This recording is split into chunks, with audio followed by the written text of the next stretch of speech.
Hi friends, welcome to T-SAT. రానున్న పోటీ పరీక్షలను దృష్టిలో పెట్టుకొని టీశాట్ నెలల వారీగా కరెంట్ అఫైర్స్ని అందిస్తుంది. సో నెలల వారీ కరెంట్ అఫైర్స్లో టాపిక్స్ వారీగా కరెంట్ అఫైర్స్ని అందిస్తుంది. సో ఈ నేపథ్యంలో ఏప్రిల్ 2023 నాటి కరెంట్ అఫైర్స్ని మనం డిస్కస్ చేద్దాం. సో మరి ఏప్రిల్ 2023 కరెంట్ అఫైర్స్లో ప్రాంతీయ అంశాలు, సో అనగా తెలంగాణ రాష్ట్ర అంశాలు, తెలంగాణలో జరిగినటువంటి అంశాలన్నీ కూడా అంటే particular current affairs point of వ్యూలో. సో రాష్ట్ర ప్రభుత్వ ప్రభుత్వ పథకాలు కానివ్వండి, సో ఇలాంటి అన్నీ కూడా మనకి ఇందులో ప్రాంతీయ అంశాల కిందకి వస్తాయి. సో పెట్టుబడుల పరంపరలో భాగంగా కొత్తగా ఏర్పాటు చేయబడినటువంటి పరిశ్రమల వివరాలు కానివ్వండి, సో ఇలాంటి అన్నీ కూడా మనం ప్రాంతీయ అంశాలు డిస్కస్ చేద్దాం. సో మనం మొదటి అంశానికి వెళ్దామండి. సో డాక్టర్ బిఆర్ అంబేద్కర్ విగ్రహాన్ని ఆవిష్కరించడం జరిగింది. సో తెలంగాణ రాష్ట్ర ప్రభుత్వం హైదరాబాదులో, మరి హైదరాబాద్ నగరంలో సో ఏప్రిల్ 14, 2023 సో మరి ప్రపంచంలోనే అతిపెద్ద డాక్టర్ బిఆర్ అంబేద్కర్ విగ్రహం అండి. గమనించాల్సిన అవసరం ఉంది ఇక్కడ. ప్రపంచంలోనే అతిపెద్ద ఎత్తైనటువంటి విగ్రహం అంటే అది మనకి స్టాచ్యూ ఆఫ్ యూనిటీ అనేది. సో కానీ ఇక్కడ మనకు బిఆర్ అంబేద్కర్, మన భారత రాజ్యాంగ పితామహుడు అయినటువంటి తొలి న్యాయశాఖ మంత్రి అయినటువంటి డాక్టర్ బిఆర్ అంబేద్కర్ విగ్రహాన్ని, సో మరి 125 అడుగుల ఎత్తైన విగ్రహాన్ని ఏప్రిల్ 14, 2023 హైదరాబాద్లో ప్రారంభించడం జరిగింది. సో మరి ఇది 11.80 ఎకరాల ప్రాంగణంలో దీన్ని ఏర్పాటు చేశారు. అంటే ఇక్కడ విగ్రహం ఉన్నది కొత్త ప్రాంతం అయితే ఈ ప్రాంతాన్ని అంతా కూడా అభివృద్ధి చేయడం జరిగింది. మన ఇమేజ్లో కూడా చూడొచ్చు. సో మరి దీని రామ్ వి సుతార్ అనేవారు ఈ యొక్క రూపశిల్పిగా, ఈ విగ్రహ రూపశిల్పిగా ఉండడం జరిగిందనమాట. ఇక నెక్స్ట్ వచ్చేసి మనకి తెలంగాణ రాష్ట్ర ప్రభుత్వం ఢిల్లీ తర్వాత భారతదేశంలో కూల్ రూప్ పాలసీని ఏర్పాటు చేసుకున్న రాష్ట్రం తెలంగాణ రాష్ట్ర ప్రభుత్వం. తెలంగాణ రాష్ట్ర ఐటీ, పురపాలక అండ్ పరిశ్రమల శాఖ మంత్రి శ్రీ కేటీఆర్ గారు సో తెలంగాణ కూల్ రూప్ పాలసీ 2023-28ని విడుదల చేయడం జరిగింది. అంటే ఉష్ణోగ్రతలు పెరుగుతూ ఉన్నాయి. సో ఉష్ణోగ్రతలు పెరుగుతున్న సందర్భంలో ఉష్ణోగ్రతను తగ్గించుకోవడానికి, ఉష్ణోగ్రతని చేయడానికి మనం ఫ్యాన్లు, తర్వాత ఏసీలు ఇవన్నీ వాడుతున్నాం. అయితే అలా కాకుండా ఈ గదులల్లో సో పైన ఉండేటువంటి రూప్స్ని ఆ విధంగా కూల్ చేస్తూ మరి రానున్న రోజుల్లో అలాంటి ఒక కొత్త టెక్నాలజీ, ఒక సౌరయుతంగా సోలార్ బేస్డ్తో ఒక టెక్నాలజీతో ఏం చేస్తారంటే ఆ పైన ఉన్నటువంటి స్లాబ్లలో పైన మనకు ఇక్కడ కూల్ చేసి ఆ విధంగా భవనం కూల్ ఉండేటట్టు చేస్తారు. తద్వారా ఏమవుతుందంటే మనకు ఏసీలు కానీ ఫోన్లు కానీ వినియోగం అనేది తగ్గుతుంది. ఆ నేపథ్యంలో ఇది ఒక కూల్ రూప్ పాలసీని 2023-28 సంబంధించిన పాలసీని తెలంగాణ రాష్ట్ర ప్రభుత్వం తీసుకురావడం జరిగింది. సో 2028 నాటికి, బై ది 2028 నాటికి 300 స్క్వేర్ కిలోమీటర్ల సో కూల్ రూఫ్ ఏరియాని రాష్ట్రంలో ఏర్పాటు చేసుకోవాలి, కార్పొరేషన్లో అండ్ మున్సిపాలిటీలో అని చెప్పేసి ఒక లక్ష్యంతో ఈ యొక్క తెలంగాణ కూల్ రూఫ్ పాలసీని రూపకల్పన చేయడం అనేది జరిగిందనమాట. వెరీ ఇంపార్టెంట్గా గుర్తుపెట్టుకోవాలి. అండ్ నెక్స్ట్ వచ్చేసి ఒక చారిత్రక విషయం అండి. సో జనరల్గా అయ్యనార్ దేవుళ్ళు, అయ్యనార్ అని చెప్పేసి అంటాం. ఈ అయ్యనార్ని ఎక్కువగా మనం ఏంటంటే కేరళ రాష్ట్రంలో, తమిళనాడు రాష్ట్రంలో కొలుస్తారు. అయితే ఫస్ట్ టైం తెలంగాణ రాష్ట్రంలో జనగామ జిల్లా లింగాల గణపురం మండలంలో నేలపోగుల గ్రామంలో అయ్యనార్ శిల్పము తవ్వకాల్లో బయటపడడం జరిగింది. సో ప్రముఖ చరిత్రకారుడు రెడ్డి రత్నాకర్ రెడ్డి గారు సో ఇక సంబంధించినటువంటి ఆవిష్కరణ చేయడం జరిగింది. ఆ తవ్వకాల్లో ఈ శిల్పం బయటపడ్డట్టు ప్రకటించడం జరిగిందనమాట. కాబట్టి ఈ పాయింట్ మనకి ఇంపార్టెన్స్గా చూసుకోవాల్సిన అవసరం ఉంటుందండి. సో నెక్స్ట్ వచ్చేసి మనకి ఇక్కడ తెలంగాణ రాష్ట్ర ప్రభుత్వం ఎంతో ప్రతిష్టాత్మకంగా ఏర్పాటు చేసినటువంటి ప్రపంచంలో అతిపెద్ద ఒక డాక్టర్ బిఆర్ అంబేద్కర్ గారి యొక్క విగ్రహం సో హైదరాబాద్లో ఉంది. సో హైదరాబాద్లో ఏప్రిల్ 14, 2023 ఏర్పాటు చేయడం జరిగింది. 125 అడుగుల ఎత్తైన విగ్రహం. అయితే ఈ విగ్రహం సో మన భారతదేశం చెందిన ఒక సంస్థ ఐరేంజ్ book of the world record so తన యొక్క పుస్తకంలో ప్రచురించడం జరిగింది. ఈ యొక్క డాక్టర్ బిఆర్ అంబేద్కర్ విగ్రహాన్ని ఒక అతిపెద్ద విగ్రహంగా సో ఈ క్రింది ఏ సంస్థ ప్రకటించింది అంటే ఐరేంజ్ book of the world record, లేకపోతే ఐరేంజ్ book of the world record పొందినటువంటి విగ్రహం ఇక్కడ ఏంటంటే డాక్టర్ బిఆర్ అంబేద్కర్ గారి విగ్రహం హైదరాబాద్లో ఏర్పాటు చేసినటువంటి విగ్రహంగా గుర్తుపెట్టుకోవాల్సిన అవసరం ఉంది. ఇక నెక్స్ట్ వచ్చేసి మనకి దేశంలోని అతిపెద్ద గ్రామీణ తాగునీటి శుద్ధి కేంద్రాన్ని సో ప్రారంభించడం జరిగింది. సో మరి రాష్ట్ర ఆరోగ్య శాఖ మంత్రి, ఆర్థిక శాఖ మంత్రి అయినటువంటి శ్రీ హరీష్ రావు గారు ఈ యొక్క దేశంలో అతిపెద్ద గ్రామీణ తాగునీటి శుద్ధి కేంద్రాన్ని ఎక్కడ ప్రారంభించారంటే సిద్దిపేట జిల్లా మంగోల్లో ప్రారంభించడం జరిగింది. సో మరి ఇది తెలంగాణ రాష్ట్రంలో 7 జిల్లాలలో ఉన్నటువంటి 10 నియోజకవర్గాల్లో ఉన్నటువంటి 16 మున్సిపాలిటీలలో ఉన్నటువంటి 1992 గ్రామాలు ఇవన్నిటికి కూడా ఈ తాగునీటిని ఆ విధంగా ఇక్కడ నుండి అందించడం జరుగుతుంది. అంటే ఇది ఇంత విస్తృతంగా దీని యొక్క అవసరాలు తీరుస్తుంది కాబట్టి ఈ దేశంలో అతిపెద్ద గ్రామీణ తాగునీటి శుద్ధి కేంద్రంగా సో పిలుస్తున్నారనమాట. సో కాబట్టి అడగడానికి ఉంటుంది, దేశంలో అతిపెద్ద గ్రామీణ తాగునీటి శుద్ధి కేంద్రాన్ని సో ఎక్కడ ప్రారంభించారు, ఎక్కడ ఏర్పాటు చేశారు, దీని యొక్క ప్రత్యేకత ఏంటంటే ఇక్కడ 7 జిల్లాలకు తాగునీరు అందిస్తుంది, అందులో 10 నియోజకవర్గాలకు తాగునీరు అందిస్తుంది, అందులో 16 మున్సిపాలిటీలకు తాగునీరు అందిస్తుంది, దాంతోపాటుగా 1992 గ్రామాలకి ఆ విధంగా తాగునీటిని అందించడం అనేది జరుగుతుంది అనమాట. ఇదంతా కూడా మిషన్ భగీరథ అనే కార్యక్రమం ద్వారా దీన్ని రూపొందించడం అనేది జరుగుతుంది. సో మనకి ఇది ఒక ప్రతిష్టాత్మకమైనటువంటి కార్యక్రమం మిషన్ భగీరథ అండి.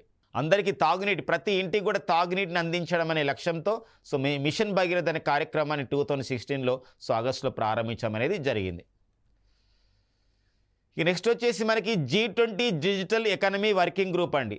సో సెప్టెంబర్ 9, 10, 2023లో సో మరి 18వ G20 సమావేశాన్ని భారతదేశం న్యూఢిల్లీలో నిర్వహించబోతున్నారు. ఈ నేపథ్యంలో G20 సదస్సు జరగడానికన్నా ముందు, G20 దేశాధినేతలు పాల్గొనడానికన్నా ముందు ఒక చిన్న సంబంధించిన సదస్సులు జరుగుతూ ఉంటాయి, వర్కింగ్ గ్రూప్ సమావేశాలు. సో ఈ నేపథ్యంలో మన హైదరాబాద్ నగరం ఏప్రిల్ 17, 18, 19, 20 అంటే ఏప్రిల్ 17 నుండి 20, 2023లో so ministry of the electronics and telecommunication IT శాఖ వాళ్ళు, ministry of the so electronics and IT శాఖ వాళ్ళు G20 digital economy working group సమావేశాన్ని హైదరాబాద్లో నిర్వహించడం జరిగింది. కాబట్టి ఏప్రిల్ 2023లో హైదరాబాద్ ఈ క్రింది ఏ G20 యొక్క సబ్ గ్రూప్ సమావేశం జరిగింది అన్నప్పుడు అది డిజిటల్ ఎకానమీ వర్కింగ్ గ్రూప్ సమావేశం సో హైదరాబాద్లో నిర్వహించడం అనేది జరిగిందనమాట. ఈ నెక్స్ట్ వచ్చేసి మనకి సో మరి ఏప్రిల్ 30, 2023న సో డాక్టర్ బిఆర్ అంబేద్కర్ తెలంగాణ రాష్ట్ర సచివాలయాన్ని సో ప్రారంభించడం జరిగింది.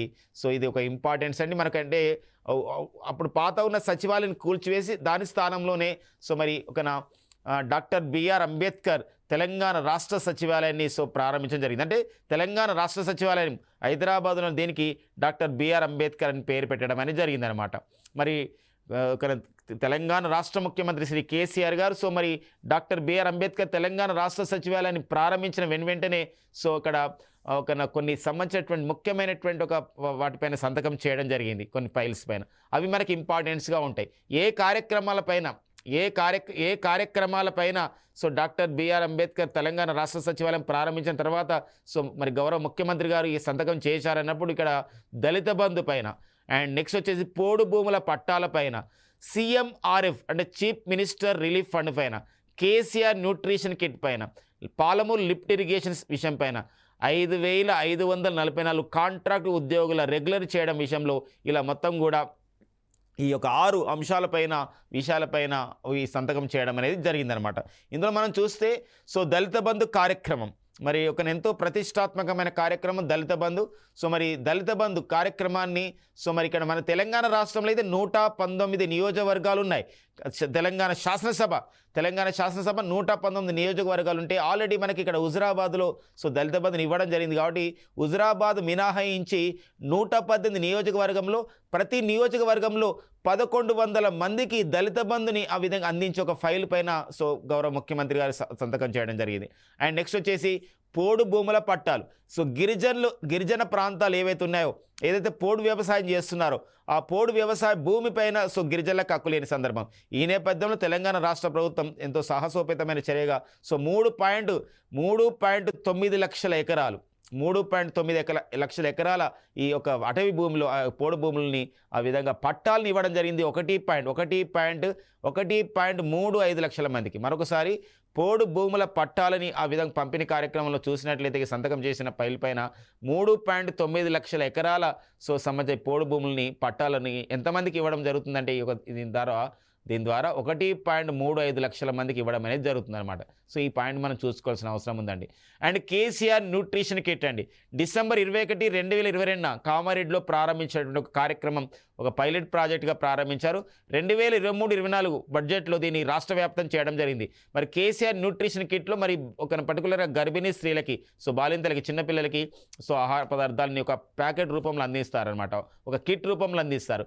ఎట్లయితే ఇప్పుడు మనకి కేసీఆర్ కిట్. సో మనకి బాలింతలకి సో ఎవరైతే ప్రభుత్వ ఆసుపత్రుల్లో సో కాన్పు పురుడు పోసుకున్నటువంటి వాళ్ళకి ఇచ్చేది మనకి కేసీఆర్ కిట్ అండి. బాలింతలకి పిల్లలకు ఉపయోగపడే కేసీఆర్ కిట్లో 16 ఐటమ్స్ ఉంటాయి. ఎట్ ద సేమ్ టైం ఇక్కడ కేసీఆర్ న్యూట్రిషన్ కిట్లో 5 రకాల సంబంధించినటువంటి 5 ఐటమ్స్ ఉంటాయి, 5 ఆర్టికల్స్ ఉంటాయి. మరి ఈ కేసీఆర్ న్యూట్రిషన్ కిట్ సో మరి ఒక 13.08 లక్షల మందికి ఉపయోగపడే విధంగా, అందులో 6.8 లక్షల మంది గర్భిణీ స్త్రీలకు ఉపయోగపడే విధంగా సో కేసీఆర్ న్యూట్రిషన్ కిట్ని ఆ విధంగా రూపొందించడం జరిగింది. మరి కేసీఆర్ న్యూట్రిషన్ కిట్లో 1 కేజీ మిక్స్ పౌడర్, అంటే అన్ని రకాలమైనటువంటి న్యూట్రిషన్తో ఉన్నటువంటి 1 కేజీ మిక్స్ పౌడర్, 1 కేజీ ఖర్జూరం and 3 bottles of the iron syrup ఉంటుంది, అండ్ 500 గ్రాముల నెయ్యి అండ్ 1 కప్పు, ఇలా 5 ఆర్టికల్స్ అనేది ఉండడం జరుగుతుంది. వెరీ వెరీ ఇంపార్టెంట్ విషయం అండి ఇదంతా కూడా. ఇక నెక్స్ట్ వచ్చేసి మనకి మరొక సంబంధించినటువంటి జాతీయ అంశాల్లో మనకి ఇంపార్టెన్స్గా ఉందండి. సో మరి మనకు ఇటీవల బలగం సినిమా రావడం జరిగింది. బలగం సినిమా ఇది ఒక గ్రామ స్థాయికి, ఒక కుటుంబం స్థాయికి కూడా వెళ్ళింది సినిమా, బలగం సినిమా. సో మరి ఇలాంటి నేపథ్యంలో బలగం సినిమాకి సో మరో అవార్డు సొంతం చేసుకుంది. ఇటీవల జరిగినటువంటి మరి 13వ దాదాసాహెబ్ పాల్కే చలనచిత్రోత్సవంలో 2023 13వ దాదాసాహెబ్ పాల్కే అవార్డు వేరండి. దాదాసాహెబ్ పాల్కే అవార్డు అనేది మన భారతదేశంలో అత్యున్నతమైనటువంటి సినిమా పురస్కారం దాదాసాహెబ్ పాల్కే అవార్డు.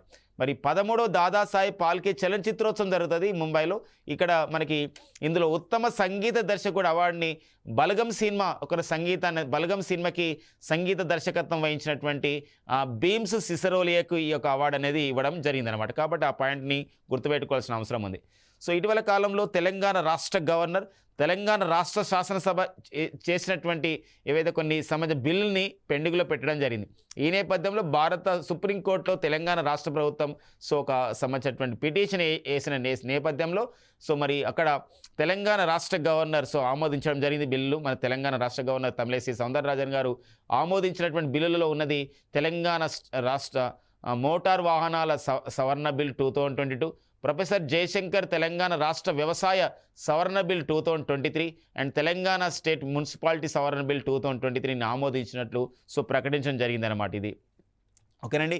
ఇక నెక్స్ట్ వచ్చేసి మనకి తెలంగాణ రాష్ట్ర ప్రభుత్వం తెలంగాణ రాష్ట్రంలో కృత్రిమ మేధస్సుని వినియోగాన్ని పెంపొందించిన లక్ష్యంతో 2020 సంవత్సరాన్ని తెలంగాణ రాష్ట్ర ప్రభుత్వం ఎలా ప్రకటించిందంటే year of the artificial intelligence, so కృత్రిమ మేధస్సు సంవత్సరంగా 2020ని ప్రకటించడం జరిగింది తెలంగాణ రాష్ట్ర ప్రభుత్వం. ఈ నేపథ్యంలో తెలంగాణ ఆర్టిఫిషియల్ ఇంటెలిజెన్స్ మిషన్ ఏర్పాటు చేయడం జరిగింది. అయితే తెలంగాణ ఆర్టిఫిషియల్ ఇంటెలిజెన్స్ మిషన్ను మరింత ముందుకు తీసుకెళ్లే విధంగా సో మరి పూణేలో ఉన్నటువంటి సీడాక్ సంస్థతో ఒప్పందం చేసుకోవడం జరిగింది. సీడాక్ అనగా centre for the development of the advanced computing అని చెప్పేసి అంటాం. కాబట్టి ఈ పాయింట్ ఇంపార్టెంట్. తెలంగాణ రాష్ట్ర ప్రభుత్వం టీఏఎం ఈ క్రింది ఏ సంస్థతో ఒప్పందం చేసుకుంది అన్నప్పుడు ఇక్కడ సీడాక్తో ఒప్పందం చేసుకుంది. సీడాక్ అనేది ఎక్కడ కలదంటే అది పూణేలో కలదండి. కోత్వాల్గూడ, సో హైదరాబాద్ సమీపాన ఉన్నటువంటి ఒక ప్రాంతం కోత్వాల్గూడ. సో మన దేశంలోనే అతిపెద్ద అక్వేరియం తీసుకురాబోతున్నారు. దీని ద్వారా మనకి ఏంటంటే ఇది ఒక పర్యాటక ప్రాంతం కాబోతుంది. అండ్ అక్వేరియం యొక్క పరిస్థితి ఆ ఎకోసిస్టమ్ పైన ప్రజలకు అనేది అవగాహన అనేది కలపబడుతుంది అనమాట. కాబట్టి దేశంలో అతిపెద్ద అక్వేరియంని ఒక జల ఆవరణ వ్యవస్థ అనమాట. ఒక జలంలో ఒక వ్యవస్థ ఎలా ఉంటుంది, జంతువుల వ్యవస్థ ఎలా ఉంటుందని చెప్పడానికి ఈ అక్వేరియం అనేది ఉపయోగపడుతుంది అనమాట. ఇది కోత్వాల్గూడలో నిర్మిస్తున్నట్లు మనకు ఉన్నదనమాట.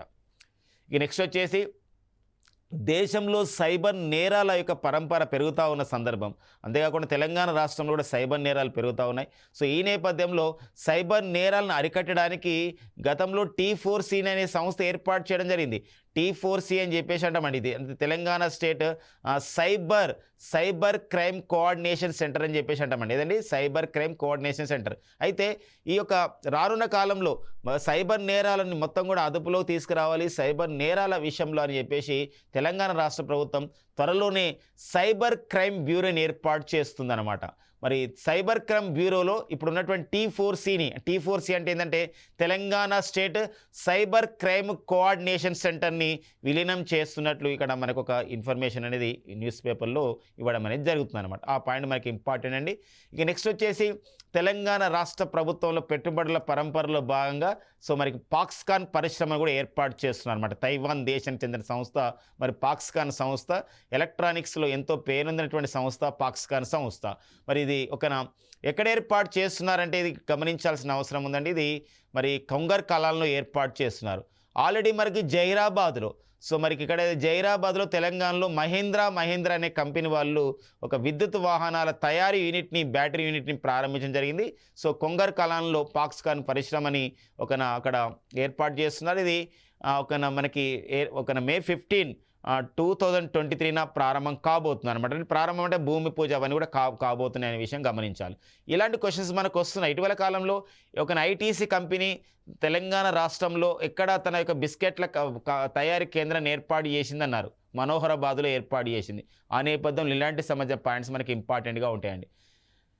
సో కేంద్ర ప్రభుత్వం ప్రారంభించిన కార్యక్రమం విద్యాంజలి 2.0. మరి 2022 సెప్టెంబర్లో కేంద్ర ప్రభుత్వం విద్యాంజలి 2.0 కార్యక్రమాన్ని ప్రారంభించింది. విద్యాంజలి 2.0 కార్యక్రమం యొక్క ఉద్దేశం ఏంటంటే పాఠశాలలో మౌలిక సదుపాయాల కల్పన చేయాలి. ఇలా అంటే కార్పొరేట్ సోషల్ రెస్పాన్సిబిలిటీలో భాగంగా చేయాలి. గమనించండి, కార్పొరేట్ సోషల్ రెస్పాన్సిబిలిటీ, కార్పొరేట్ సంస్థలు సామాజిక బాధ్యతగా నిర్వహించే ఒక పని అనమాట ఇది. అలాంటి నేపథ్యంలో విద్యాంజలి 2.0ని తెలంగాణ రాష్ట్ర ప్రభుత్వం కూడా అమలు చేస్తుంది. తెలంగాణ రాష్ట్రంలో సో మరి ఈ యొక్క విద్యా వ్యవస్థలో మరి అదానీ సంస్థ ఒక ఎడ్యుకేషన్ సేవలు అందిస్తుంది. ఏపీఎల్ హెల్త్ కేర్ ఫౌండేషన్ అనే సంస్థలు కూడా వివిధ సంబంధించినటువంటి సహాయం చేస్తున్నాయి విద్యా వ్యవస్థలో. అయితే ఇటీవల కాలంలో అదానీ సంస్థ పైన సో ఎన్నో సంబంధించినటువంటి అవకతవకలు జరిగాయి. అంటే అదానీ సంస్థ యొక్క వ్యాపార నిర్వహణలు అని చెప్పేసి అమెరికా దేశానికి చెందినటువంటి హిండెన్బర్గ్ సంస్థ ఒక నివేదిక ఇచ్చింది. ఆ నేపథ్యంలో తెలంగాణ రాష్ట్ర ప్రభుత్వం తెలంగాణ రాష్ట్ర విద్యా వ్యవస్థలో ఏదైతే అదానీ ఎడ్యుకేషన్ సేవలు, ఏపీఎల్ హెల్త్ కేర్ ఫౌండేషన్ సేవల్ని నిలిపివేస్తున్నట్లు ప్రకటించడం జరిగింది. కాబట్టి ఇక్కడ విద్యాంజలి 2.0 కార్యక్రమం వార్తల్లో ఉందన్నమాట. ఆల్రెడీ తెలంగాణ రాష్ట్ర ప్రభుత్వం అయితే మన ఊరు మనబడి, మన బస్తీ మనబడి అనే కార్యక్రమంతో తెలంగాణ రాష్ట్రంలో 26,065 ప్రభుత్వ పాఠశాలల్లో మౌలిక సదుపాయాల కల్పన చేస్తున్నారు. 12 రకాల మౌలిక సదుపాయాల కల్పన. తొలి దశలో భాగంగా 9,123 పాఠశాలల్లో మౌలిక సదుపాయాల కల్పన చేస్తున్నారు. మరో విషయం, ఇలాంటి అంటే మన ఊరు మనబడి, మన బస్తీ మనబడి ఇలాంటి కార్యక్రమంతో ఇలా ఒక పోలికతో ఉన్నటువంటి కేంద్ర ప్రభుత్వ కార్యక్రమం PM శ్రీ, ప్రధానమంత్రి స్కూల్స్ రైజింగ్ ఫర్ ఇండియా అని చెప్పేసి ఆ పాయింట్ కూడా గుర్తుపెట్టుకోవాలి. అండ్ నెక్స్ట్ వచ్చేసి ప్రముఖ చరిత్రకారుడు తన సంబంధించిన చరిత్ర అన్వేషణలో భాగంగా సో జనగామ జిల్లా పాలకుర్తి మండలం గూడూరులో సో తీర్థంకర విగ్రహాన్ని ఆ విధంగా గుర్తించడం జరిగింది అన్నమాట. సో మనం ఈ పాయింట్ మనం గుర్తుపెట్టుకోవాలి. చరిత్ర సంబంధించినటువంటి ఒక అంశంలో సో తీర్థంకర విగ్రహం అంటే జైనులకు సంబంధించినటువంటి తీర్థంకర విగ్రహం అనేది ఎక్కడ బయటపడింది తెలంగాణ రాష్ట్రంలో అన్నప్పుడు అది జనగామ జిల్లా పాలకుర్తి మండలం గూడూరులో బయటపడడం అనేది జరిగిందనమాట. ఇటీవల కాలంలో అయ్యనార్ విగ్రహము తెలంగాణ రాష్ట్రంలో ఎక్కడ బయటపడిందంటే జనగామ జిల్లా సో మరి నేలపోగలపల్లి గ్రామంలో సో అక్కడ బయటపడడం అనేది జరిగింది. సో ఆ పాయింట్ కూడా డిస్కస్ చేసుకోవడం జరిగింది. ఇక వెరీ ఇంపార్టెంట్ అండి మనకి ఎగ్జామినేషన్ పాయింట్ ట్యాబ్లో జాతీయ పంచాయతీరాజ్ దినోత్సవ అవార్డులు అండి. సో ప్రతి సంవత్సరం కూడా మనం జాతీయ పంచాయతీరాజ్ దినోత్సవాన్ని జరుపుకుంటాం ఏప్రిల్ 24న. ఈ నేపథ్యంలో ఈసారి జాతీయ పంచాయతీరాజ్ దినోత్సవం అవార్డులలో మనకి ప్రతి సంవత్సరం కూడా ఇస్తూ ఉంటారు. మరి కేంద్ర ప్రభుత్వం జాతీయ పంచాయతీరాజ్ అవార్డులు మొత్తం ఒక 46 అవార్డులను ప్రకటిస్తే తెలంగాణ రాష్ట్రానికి 13 అవార్డు రావడం జరిగిందనమాట. సో అది చాలా ఇంపార్టెన్స్గా మనకు న్యూస్లో ఉందండి. ఇందులో మరి ఆ 13 అవార్డులు ఎవరికి వచ్చాయి అని చెప్పేసి గుర్తుపెట్టుకుంటే దీన్ దయాళ్ ఉపాధ్యాయ్ పంచాయత్ సతత్ వికాస్ జాతీయ పురస్కారం ప్రథమ అవార్డు రావడం జరిగింది. 4 గ్రామాలకు రావడం జరిగింది. అది భద్రాద్రి కొత్తగూడెం జిల్లాలో ఉన్నటువంటి గౌతంపూర్ గ్రామానికి, జనగామ జిల్లాలో ఉన్నటువంటి నెల్లూట్ల గ్రామానికి, మహబూబ్నగర్ జిల్లాలోని కొంగట్పల్లి గ్రామానికి అండ్ సూర్యాపేట జిల్లాలోని పపూర్ గ్రామానికి రావడం జరిగిందనమాట. వీళ్ళకి ఈ గ్రామాలకి ప్రథమ బహుమతిలో భాగంగా దీన్ దయాళ్ ఉపాధ్యాయ్ పంచాయత్ సతత్ వికాస్ జాతీయ పురస్కారంలో ఈ ప్రథమ బహుమతి గ్రామాలకి 1 కోటి రూపాయలని నజరాన్ని ఇస్తారనమాట. అండ్ ద్వితీయ బహుమతి వచ్చింది 75 లక్షలు. సో మరి ఒకరు ఇస్తారు. గద్వాల జిల్లా అంటే జోగులాంబ గద్వాల జిల్లా మందోడి గ్రామానికి, వికారాబాద్ జిల్లాలో ఉన్నటువంటి చీమలదరి గ్రామానికి ద్వితీయ బహుమతి రావడం జరిగింది. అండ్ తృతీయ బహుమతి 50 లక్షలు ఇస్తారండి.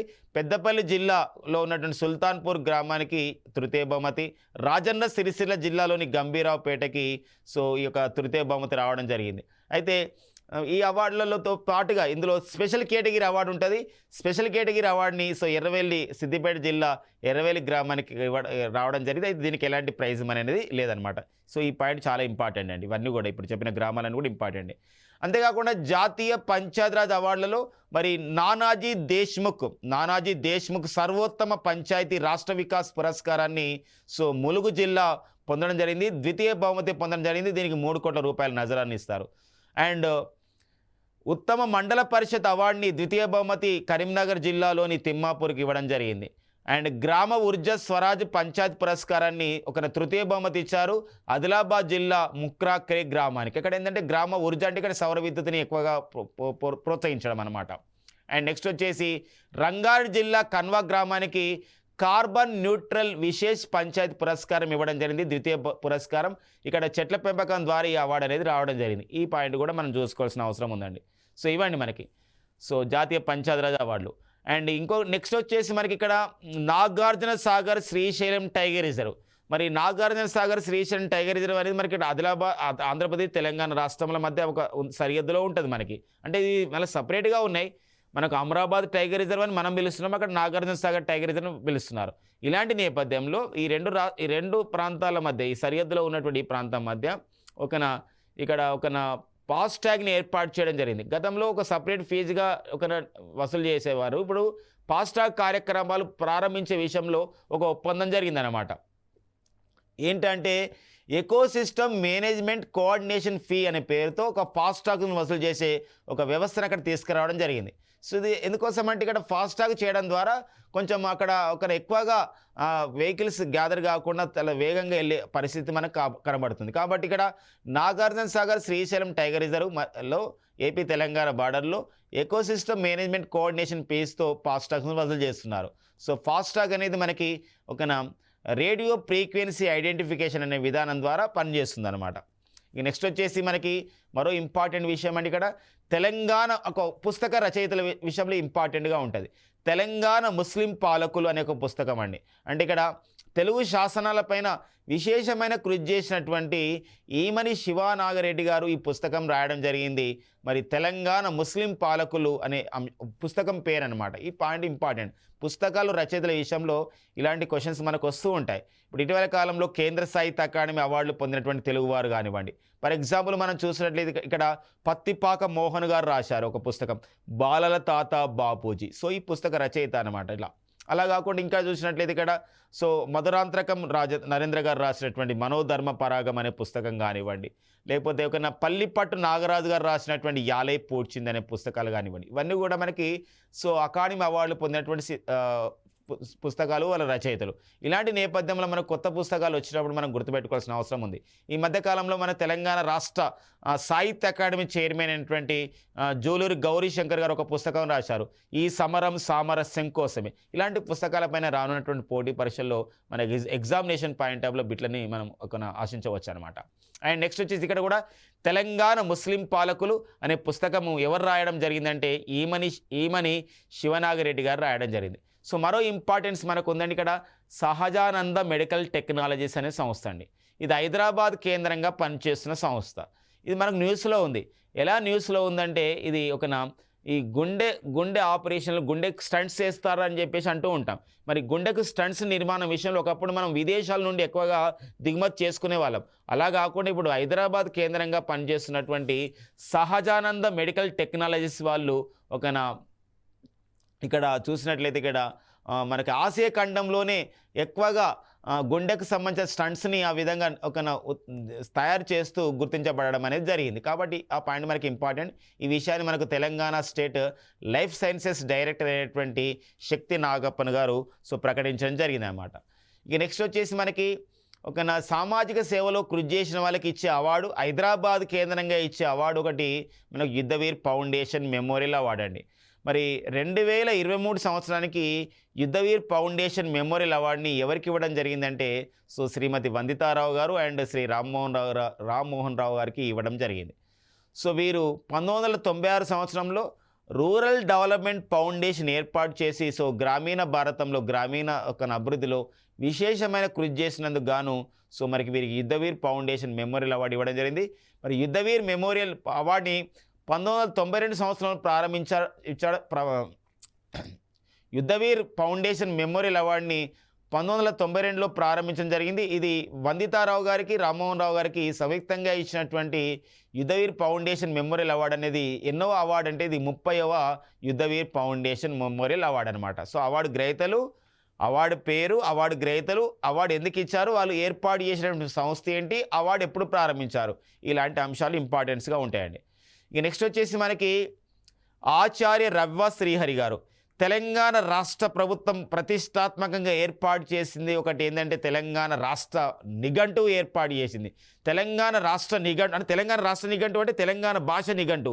ఈ తెలంగాణ భాష నిఘంటుని తెలంగాణ రాష్ట్ర ప్రభుత్వం ఏర్పాటు చేస్తే ఈ తెలంగాణ భాష నిఘంటువులో విశేషమైన కృషి చేసిన వారు ఆచార్య రవ్వ శ్రీహరి గారు. అంతేకాకుండా కుప్పంలో ఒక ఆంధ్రప్రదేశ్లోని చిత్తూరులో ఉన్నటువంటి కుప్పంలో ఒక ద్రవిడ విశ్వవిద్యాలయం అనేది ఉంది. ఈ ద్రవిడ విశ్వవిద్యాలయానికి వైస్ ఛాన్సలర్గా పనిచేసిన వారు. అండ్ వీరు ఒక ఆచార్య రవ్వ శ్రీహరి గారు ఇటీవల మరణించడం జరిగింది. వీరు నల్లగొండ జిల్లా వెల్వర్తి గ్రామానికి చెందినవారు అనమాట. ఇక నెక్స్ట్ వచ్చేసి మనకు మరో అంశం మనకు ఇంపార్టెన్స్గా ఉందండి, నైనా జైస్వాల్ అండి. సో మరి నైనా జైస్వాల్ యోగి వేమన ఆదియోగి వేమన అనమాట. వేమన విశ్వవిద్యాలయం నుండి వీరికి గౌరవ డాక్టరేట్ ఇవ్వడం జరిగింది. సో అంతేకాకుండా చిన్న వయసులోనే గౌరవ డాక్టరేట్ పొందినటువంటి వారుగా నైనా జైస్వాల్ గుర్తించబడ్డారు. సో వీరు మనకు తెలుగు రాష్ట్రాలకు చెందినటువంటి గొప్ప టేబుల్ టెన్నిస్ క్రీడాకారిణి నైనా జైస్వాల్.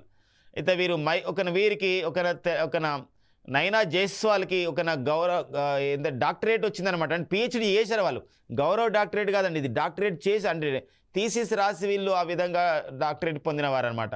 అయితే నైనా జైస్వాల్కి యోగి వేమన విశ్వవిద్యాలయం నుండి వచ్చింది, రాజమహేంద్రవరంలోని విశ్వవిద్యాలయం నుండి వచ్చింది డాక్టరేట్ని పిహెచ్డి చేశారు. ఆ పిహెచ్డి డిగ్రీని కూడా ఇవ్వడం జరిగింది. అయితే వీరు ఏ అంశం పైన చేసిన పిహెచ్డి ఇంపార్టెంట్, ఏ అంశం పైన దేనిపైన థీసిస్ రాయడం జరిగిందంటే మరి మహబూబ్నగర్ జిల్లాలో ఉన్నటువంటి మహిళా సాధికారతలో సూక్ష్మ రుణాల పాత్ర అనే విషయం పైన వీరు పిహెచ్డి చేయడం జరిగింది. అంటే పాలమూరు జిల్లాలో మహిళా సాధికారత ఉమెన్ ఎంపవర్మెంట్ సాధించడంలో సూక్ష్మ రుణాల పాత్ర ఏంది అనే అంశం పైన నైనా జైస్వాల్ గారు రాసినటువంటి ఈ యొక్క థీసిస్కి పిహెచ్డి డిగ్రీని రాజమహేంద్రవరంలో ఉన్న విశ్వవిద్యాలయము ఇవ్వడం అనేది జరిగిందనమాట.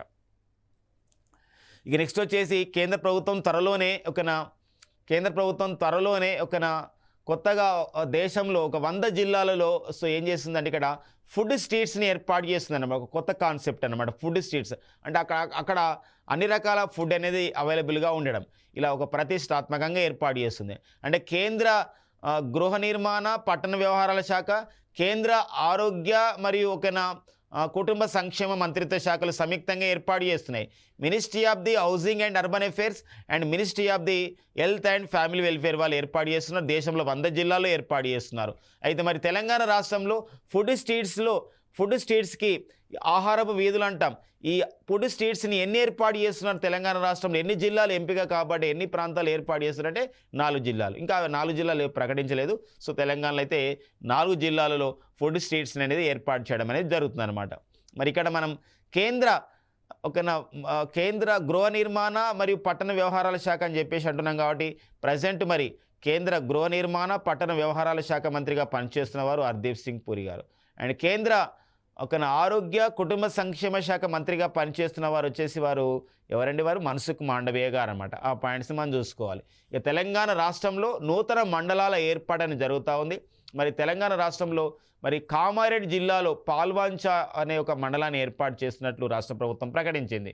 అండ్ జోగులాంబ గద్వాల జిల్లాలో ఎర్రవెల్లి మండలాన్ని ఏర్పాటు చేస్తున్నారు. కాబట్టి గమనించాల్సిన అవసరం ఉంది. ఇక్కడ ఇటీవల కాలంలో తెలంగాణ రాష్ట్ర ప్రభుత్వం ఎర్రవెల్లి అనే కొత్త మండలాన్ని ప్రకటించారు, ఏర్పాటు చేశారు. ఇది ఎక్కడ కలదంటే చాలామంది మన సిద్దిపేట జిల్లా ఎర్రవెల్లిగా చెప్పొచ్చు, కానీ అది కాదండి.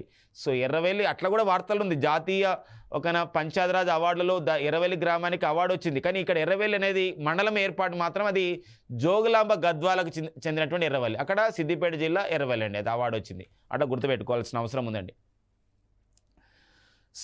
ఇవ్వండి మెయిన్గా ఒక మండలాల ఏర్పాటు పైన కానివ్వండి, ఖచ్చితంగా ఎగ్జామినేషన్ పాయింట్లు మనకు వస్తాయి.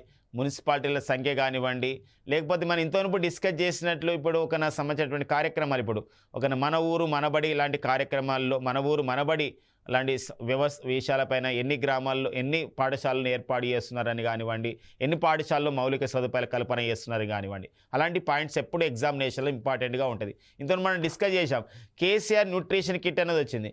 కేసీఆర్ న్యూట్రిషన్ కిట్ ఏర్పాటు చేసిన సందర్భంలో మరి కేసీఆర్ న్యూట్రిషన్ కిట్లో ఎన్ని ఐటమ్స్ ఉంటాయి, ఎన్ని సంబంధించిన వస్తువులు ఉంటాయి, అదే కాకుండా కేసీఆర్ కిట్లో ఎన్ని అంశాలు ఉంటాయి. కేసీఆర్ న్యూట్రిషన్ కిట్లో 5 అంశాలు ఉంటాయి, 5 రకాల సంబంధించినటువంటి వస్తువులు ఉంటాయి. అదే కేసీఆర్ సంబంధించినటువంటి న్యూట్రిషన్ కిట్లో 5 ఉంటే కేసీఆర్ కిట్లో మనకి ఏంటంటే ఇక్కడ 16 రకాలైనటువంటి ఐటమ్స్ అనేది ఉండడం అనేది జరుగుతుంది అనమాట. సో ఆ నేపథ్యాన్ని కూడా చూసుకోవాల్సిన అవసరం చాలా చాలా ఇంపార్టెంట్గా ఉంటుంది. అదే మన ఊరు మన బడి మన బస్తీ మన బడిలో అయితే మనకు 12 రకాల మౌలిక సదుపాయాలు కల్పిస్తారు. అలాంటి అండి ఇవన్నీ కూడా మనకి ప్రాంతీయ అంశాలు, తెలంగాణ రాష్ట్రానికి సంబంధించినటువంటి అంశాల్లో ఇంపార్టెన్స్గా ఉంటాయి. సో మరి టీసెట్ అందిస్తున్నటువంటి ఇలాంటి సంబంధించిన కార్యక్రమాన్ని వింటూ చూస్తూ సో నోట్స్ రాసుకుంటూ రాబో పోటీ పరీక్షల్లో సో మంచి మార్కులు సాధించాలని కరెంట్ అఫైర్స్ విషయంలో సో కోరుకుంటూ సో థ్యాంక్ యూ అండి and all the best. We will meet again in next session అండి.